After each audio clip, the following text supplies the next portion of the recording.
Xbox Game Pass is continuing to bring us an insane amount of value in 2025, and we have so many games to now choose from as part of our subscription. With well over 600 games at your fingertips, it can be really hard to narrow down what to play. So today I have collated a list of the 20 of the best Xbox Game Pass games that you can play right now in August 2025. I do make a list like this every single month and always find you new games to play. So if that does sound good to you, consider subscribing down below. With that though, my name is Fletcher and this is Xbox Nation, and let's dive right into these incredible games on your Xbox Game Pass subscription. Imagine an arcade shooter that drank too much caffeine, listened to nothing but 80s power metal, and then dared you to keep up, and that's essentially Mullet Madjack. The game's time drain mechanic makes every second a resource that you have to kill for, creating a constant sprint towards the next target. Enemies will explode in showers of neon, while the soundtrack really hammers your pulse into overdrive. The movement feels incredibly slick, with an emphasis on chaining kills and stylish takedowns, almost kind of like you're performing a violent dance routine. I do love how this game never lets you breathe though. You're always moving, you're always thinking, and always 1 second from total disaster. When you finally stop playing this one, your fingers will be sore, your eyes will be incredibly wide, and you'll have an insane addiction to this indie gem. Before the first cutscene even fades, Requiem makes it clear. Beauty and horror are going to share the center stage. Amicia and Hugo's flight from the plague is more than a stealth adventure. It's a real gut punch of desperation, loyalty, and survival in medieval France. The environments here do range from sunlit vineyards to nightmarish streets swarming with rats, with each scene painted with cinematic precision and is blimmin' beautiful. Combat is never a major focus in these games, but is still quite deliberate, as every single tool and distraction helped you in those tense encounters. Dialogue also carries an incredible amount of emotional weight, making you care as much about quiet conversations as dangerous escapes. For me, Requiem is one of those kind of rare single-player games where the story is as good as the visuals and is an immediate must-play with your Xbox Game Pass subscription. Some survival games out there really look to ease you in gently, however, Abiotic Factor throws a wrench into your hands and basically says, good luck, have fun. 1 minute you're a lab coat in a government facility, and the next you're scavenging snacks while aliens strew through your co-workers. It's absurd, tense, and often hilarious in the best way possible. Crafting systems are rather generous as well, but never overbearing, letting you improvise MacGyver-level solutions under pressure. Of course, you can face the chaos solo, but the co-op modes really turn the madness into a constant stream of kind of wait, what just happened moments. The game's real magic is in the freedom that it does give you though. Experiment wildly, fail spectacularly, and survive just long enough to try something even dumber. It's a fantastic indie gem, and I'm so glad we got it when it arrived onto Xbox Game Pass within the past month. Assassin's Creed Mirage recently joined Xbox Game Pass, and it really is a welcome addition for fans of this franchise. This time, you will step into the role of Basim, navigating the vibrant streets of Baghdad as he becomes part of the Assassin Brotherhood. Mirage certainly felt like a deliberate return to the series' roots though, with a tighter focus on stealth, fluid parkour, and even story-driven missions that harken back to the early days. The bustling, atmospheric world is perfect for slipping through crowds, climbing rooftops, and then executing silent takedowns. While it does still feature a few modern gameplay quirks and some slightly over-the-top abilities, the overall experience still leans heavily into classic Assassin's Creed style. For players who've been craving a more traditional entry in this series without sacrificing all of the newer refinements, the Mirage strikes a satisfying balance. You're small, soft, and very, very edible. Welcome to Rain World. As a slug cat, survival is less about heroics and more about learning the rhythms of a dangerous ecosystem. Predators in this game really do hunt you, the rain itself can also kill you, and food is incredibly scarce. Yet, within this hostile world lies a very strange and haunting beauty. The pixel art environments feel both alien and alive, with every creature animated with some eerie realism. Nothing is scripted in this one either, so you can expect predators to stalk and hunt you according to their own needs, making every counter so bloody unpredictable. What kept me coming back to this indie gem though is the satisfaction of finally mastering a route or just outsmarting a predator that once terrified me. Rain World is a game that isn't about power fantasies, instead it's about endurance, adaptation, and finding moments of wonder in a place that doesn't care if you survive. Now, Ashen is the kind of game that never shouts for your attention, but it does quietly earn it with atmosphere and mystery, and I think that's why I call this one of the best hidden gems within the Xbox Game Pass library. You're not told much upon diving into this one either, all you know is exploration and discovery are the real rewards here. Combat in this one though does lean towards precision over chaos, and it does reward your patience and smart positioning rather than button mashing. I would say it's more akin to sort of Souls-like games, so do expect some challenge when diving into this one. One thing that I do truly love about this one though is just how it makes you feel like a small part of a larger connected world. Essentially, other players can drift into your game without fanfare, really creating some fleeting partnerships that feel rather special. If you're loving today's video as well, please hit that subscribe button down below for more daily Xbox and Game Pass content. I was surprised to see that over 76% of you have not subscribed to the fastest growing Xbox community here on YouTube, and I would love for you to join our awesome community. Thank you so much for your support so far in 2025, and let's dive back into these incredible Game Pass games. Medieval Dynasty starts with nothing more than a patch of land, a handful of tools, and the promise that you can build something lasting. It's part survival sim and part city builder, and also part life simulator, but it's all wrapped up in a historically grounded medieval setting. Seasons will pass, harvests grow and fail, and you're always balancing immediate needs with long-term planning. One day you'll be doing stuff like chopping wood to keep warm throughout the winter, and the next you'll be arranging trade deals with neighbouring villages. What I really enjoyed most from my time with this one though is just how it blends personal story with generational progress. You can see your small settlement evolve into something like a thriving community over time. The slow, steady satisfaction of building something from nothing is at the heart of the overall experience, and by the time you look up from your work, you will realize years in game and potentially maybe even out of it have absolutely flown by. If you love methodical tactical shooters, then Sniper Elite Resistance really did deliver an exhilarating experience built around the precision and stealth that we know and love from this franchise. This game though puts you in the boots of a sharpshooter embedded in the French resistance during World War II. As German forces push to complete a secret project that could change the tide of this war, you're essentially tasked with taking out some high-profile targets, sabotaging different key locations, and also gathering intel to support the resistance. The game does take all of the franchise's hallmark sniper mechanics, but brings them to brand new heights. The new resistance mode, which was added into this experience, does add a unique layer to the overall gameplay. It includes stuff like dynamic objectives that change based on your decisions, and that does kind of ensure that every mission feels very fresh. It is set against the backdrop of a beautifully rendered war-torn France, and I have to say, it's absolutely stunning when you dive into it for the first time.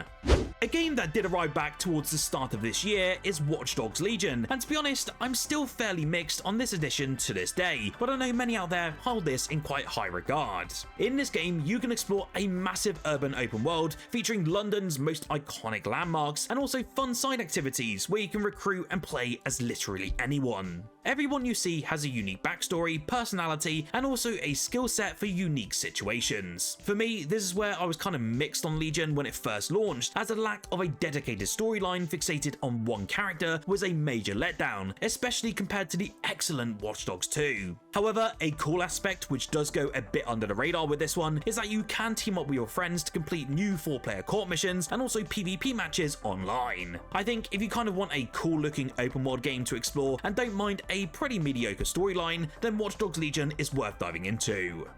Core Keeper is the definition of a hidden gem on the Xbox Game Pass library, and I know many of you out there still kind of throw this one to the wayside due to that more simplistic art style. It is a top-down sandbox game where you basically dig, craft, and build while uncovering the mysteries of an underground world. You can kind of think of it like Stardew Valley meets Minecraft, but with an even bigger focus on exploration and survival. What is pretty unique here though are the mysterious core artifacts, and they do unlock new gameplay mechanics and help you power up your own base. You'll also encounter biomes that are teeming with unique enemies and resources, making exploration just so bloody endlessly rewarding. With its charming pixel art, intuitive crafting, and also multiplayer support for up to 8 players, this game is perfect if you're looking for something chill to sink dozens of hours into, and you certainly won't regret it.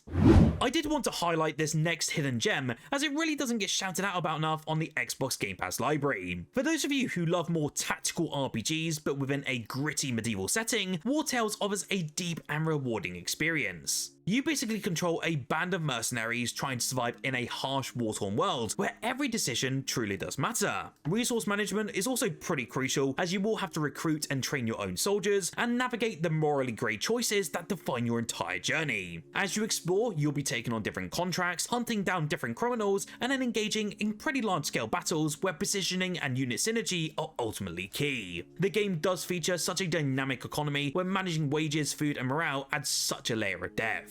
If you enjoy games that test your leadership and tactical skills, Wartales is a must-play, especially for fans of deep strategy and medieval storytelling.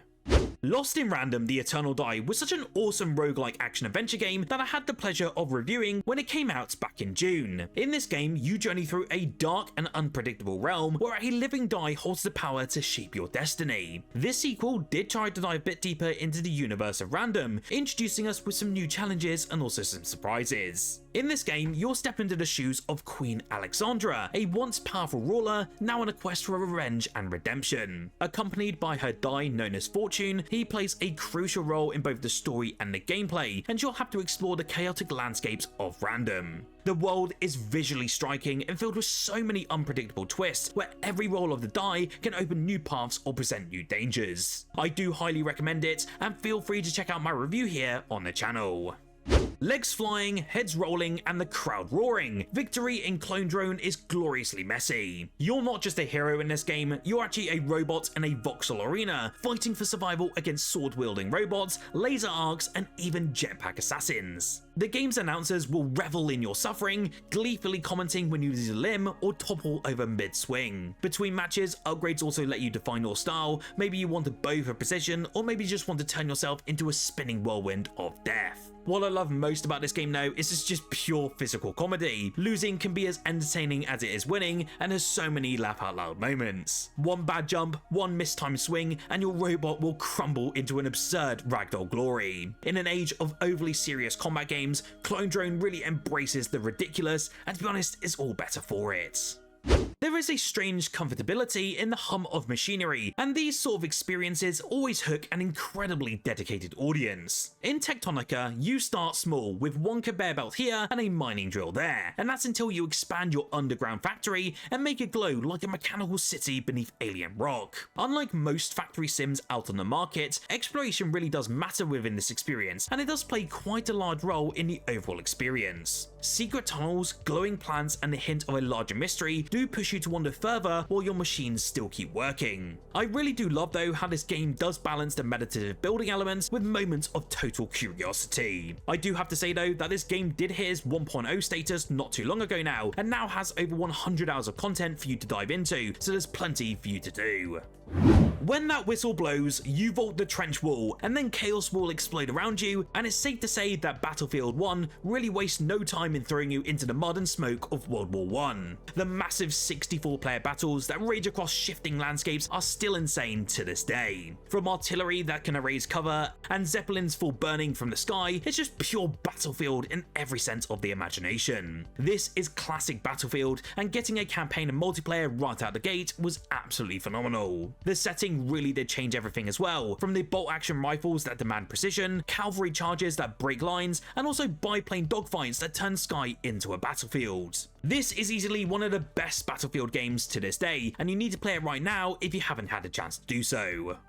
I do love that Xbox now owns Activision, as it really does mean we get some cracking titles being added to the Xbox Game Pass library. Crash Bandicoot 4 It's About Time is one of those games, and it's an incredible experience. I can't wait for so many of you to don the shoes of my favourite marsupial, especially if you've never had a chance to play this one before. Basically, as a bit of background, Neocortex and Entropy are back at it yet again, and they are launching an all-out assault on not just this universe, but the entire multiverse. You'll be able to take control of both Crash and Coco to save the day by reuniting the 4 quantum masks and bending the rules of reality. This game is easily one of the best in the platforming genre. The controls are incredibly tight and feel great, and the length is also a pretty phenomenal experience, and there's a ton of content for you to dive into right out the gates. I think it's safe to say you really don't play Dead Island 2 for quiet walks on the beach. This is instead a sun-soaked zombie chaos experience where every street in LA is a playground for outrageous melee combats. The gore system is almost cartoonishly detailed, limbs will snap, skin peels, and every swing feels utterly meaty. Weapons do range as well, from sensible machetes to completely ridiculous electrified hammers, all of them customizable though with different upgrades and also modifications. The writing though does lean into dark humor, poking fun at influencer culture, Hollywood excess, and the absurdity of surviving the apocalypse. What really kept me hooked though in this one is just how fluid the combat really does feel. Moving from a well-timed block to a perfectly aimed decapitation is just so bloody satisfying. Whether you're bashing through hordes solo or even with your friends, Dead Island 2 really turns zombie slaying into an over-the-top spectacle, and it never takes itself too seriously. At first glance, this next game looks like a lost children's puppet show from the 90s. Then the puppets will start moving and talking, and you realise something's very, very wrong. My Friendly Neighborhood was a recent addition to Xbox Game Pass, and it blends survival horror with a surreal Sesame Street meets Resident Evil sort of vibe. Instead of zombies or even monsters, you're dealing with disturbingly cheerful puppets that won't stay down. Resource management is also key with this experience, as ammo is pretty scarce, and tools do double as puzzle solvers as well. I do love though how this game really messes with expectations. The bright colours and goofy voices make you drop your guard just in time for something creepy to utterly happen. It is a truly unsettling experience without relying on typical jump scares, and it does lean into that sort of weirdness of its setting. By the end of this one, you're not sure whether to laugh or shiver, and that's exactly what makes it so bloody memorable.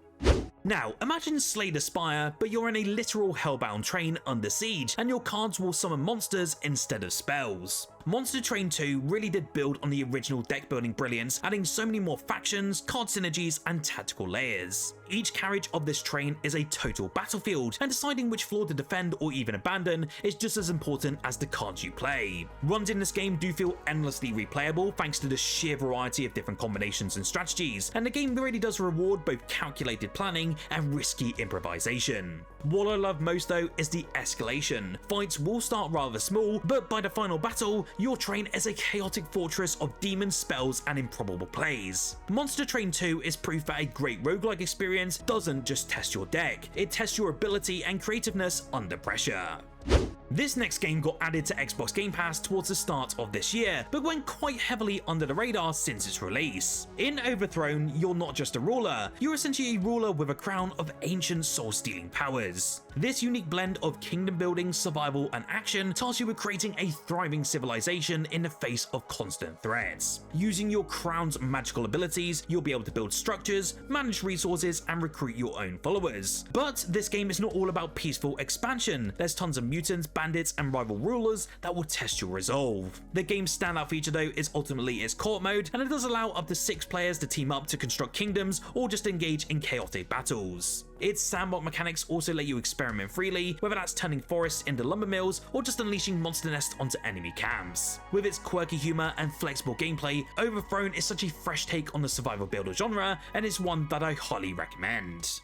So what Xbox Game Pass game are you going to be diving into this August? And are there any you would like to see being added to the service later on this month? You'll have to let me know down below. Remember to smash that like button if you enjoyed this video, and subscribe for more Xbox and Game Pass content every single day. Whilst you're here though, why don't you check out the video on screen now? I managed to take a look at Echoes of the End on our Xbox consoles, and I have to say this is a stunning indie adventure that you won't want to miss.